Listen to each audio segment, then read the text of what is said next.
What's going on? That's want to watch this Studio 5 and High Five Photo. Thank you guys again for joining me for another episode of What's in Your Studio. I appreciate you guys stopping by for a few seconds here. I'm going to go ahead and review something really quick with you. It's called the removal tool. This tool is right here.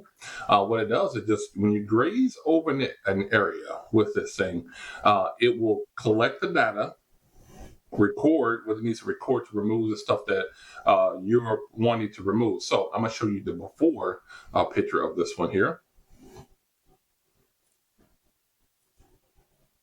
As you can see, where all the additional scars on the skin and also to the hair that's on there. I'm telling you, it saved me a great amount of time for me to go through like I used to do with the spot healing brush and the healing brush itself.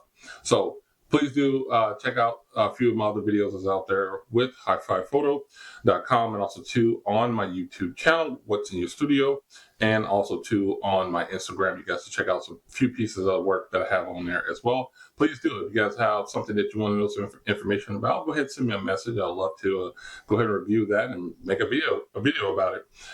Until then, man, please subscribe and like and share and do what you want to do. Up until then, thanks again for coming around and sharing a few moments with me. I'm Antoine Washington, Studio 5, and this is High Five Photo and What's in Your Studio. Thank you very much. Ciao.